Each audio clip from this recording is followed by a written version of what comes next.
नमस्कार प्रिय विद्यार्थियों। आज कक्षा 7वीं की हिंदी साहित्य की पुस्तक पाठ 6 साइकिल की सवारी के विषय में पढ़ेंगे। इस पाठ में लेखक ने साइकिल सीखने के प्रयास और उसमें असफलता के विषय में बड़े ही हास्यास्पद तरीके से बताया है। लेखक जब भी किसी को साइकिल चलाते देखते या हारमोनियम बजाते देखते थे तो उनके मन में भी उसे सीखने का ख्याल आता था और अपने ऊपर दया भी आती थी कि उन्हें ये दोनों विद्याएं ही नहीं आती थी। एक बार उन्हें बैठे बैठे ख्याल आया क्यों ना साइकिल चलानी सीख ली जाए। क्योंकि उनके सामने से उनका बेटा साइकिल चलाते हुए जा रहा था, वे बड़े लज्जित हुए कि हम ही फिसड्डी रह गए हैं। हम पढ़े लिखे हैं फिर भी यह काम नहीं कर सकते। पर उन्होंने मन में साइकिल सीखने का निश्चय किया और दूसरे दिन अपनी पत्नी के सामने फटे पुराने कपड़े ढूंढ कर ले आए और कहा, इन्हें ठीक कर दो। पत्नी हैरान हो गई। उसने कहा, ये कपड़े तो मैंने फेंक दिए थे, जहां से लाए हैं वहीं पर रखाइए। लेखक मुस्कुराने लगे और कहा, तुम बहस मत किया करो, तुम इनकी मरम्मत कर दो। लेखक चाहते थे कि किसी को साइकिल सीखने की खबर ना हो और साइकिल सीख कर सबको हैरान कर दे। लेकिन लेखक को अपनी पत्नी को बताना पड़ा कि वे साइकिल सीखना चाहते हैं। तांगे का खर्च ज्यादा हो जाता है। पत्नी ने कहा, मुझे नहीं लगता कि तुम साइकिल सीख सकोगे, कोशिश करके देख लो। पर फटे पुराने कपड़ों का क्या बनेगा? लेखक ने कहा, गिरने से कपड़े फटेंगे या नहीं? वे लोग तो मूर्ख हैं जो नए कपड़े पहनकर साइकिल सीखते हैं। अब लेखक ने साइकिल सीखने के लिए तैयारी शुरू कर दी। बाजार से 2 मरहम के डिब्बे ले लिए ताकि चोट लगने पर इलाज हो सके। अब वे सोचने लगे, उस्ताद किसे बनाएं। इसी उधेड़ बुन में बैठे थे कि वहां उनके मित्र लक्ष्मी नारायण तिवारी जी आ गए और शतरंज खेलने के लिए कहा, लेकिन लेखक ने मना कर दिया। बहुत पूछने पर उन्होंने बताया कि मेरा मन कर रहा था कि साइकिल सीख ले, मगर कोई उस्ताद नहीं मिल रहा। आपकी नज़र में कोई ऐसा हो जो साइकिल सिखा दे? तिवारी जी ने कहा, अब इस उम्र में साइकिल सीख कर क्या करोगे? मगर लेखक अपनी बात पर अड़े हुए थे। बहुत कहने पर तिवारी जी ने बताया कि एक आदमी है पर मुफ्त में नहीं सिखाएगा, फीस लेगा। लेखक ने कहा, कितने दिनों में सिखा देगा? उन्होंने कहा, 10 दिन में सिखा देगा। औरों से 25 रुपए लेता है, तुम्हारे से 20 ले लेगा।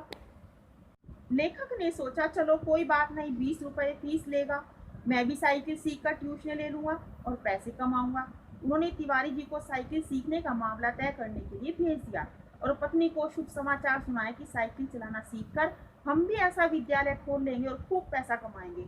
श्रीमती जी ने कहा, इतनी उम्र हो गई, बचपना नहीं गया, परंतु खुद तो सीख लो। लेखक बोले, तुमने टोका है तो जरूर सीखेंगे। पत्नी बोली, तुम हवायात चलाओ, साइकिल क्या चीज है, एक बार गिर गए तो वहीं फेंक कर चले आओगे। तभी तिवारी जी ने आवाज लगाई। लेखक दौड़े गए और साथ में उस्ताद को देखकर एक अच्छे विद्यार्थी की तरह उन्हें नमस्ते की और तिवारी जी ने कहा, बड़ी मुश्किल से 20 रुपए में माने हैं, कहते हैं फीस पहले लेंगे। लेखक ने कहा, कोई बात नहीं, एक बार साइकिल सिखा दे, फिर देखना हम इनकी कितनी सेवा करते हैं। लेकिन अगर ना सिखा सके तो उस्ताद जी ने कहा, फीस लौटा देंगे। अगर फीस नहीं लौटाई तो? तिवारी जी बोले, शहर में रहना मुश्किल कर दूंगा। लेखक ने फीस लाकर उस्ताद को दे दी। कल सवेरे आने के लिए कहा। जब उस्ताद चले गए तो उन्हें याद आया, साइकिल सीखने का स्थान तो बताया ही नहीं। नंगे पैर बाजार में जाकर उस्ताद को पकड़ा और जगह बताई। उस रात लेखक को नींद नहीं आई। जब नींद आई तो उन्हें तरह तरह के सपने दिखाई दिए। आंख खुली तो दिन निकल आया।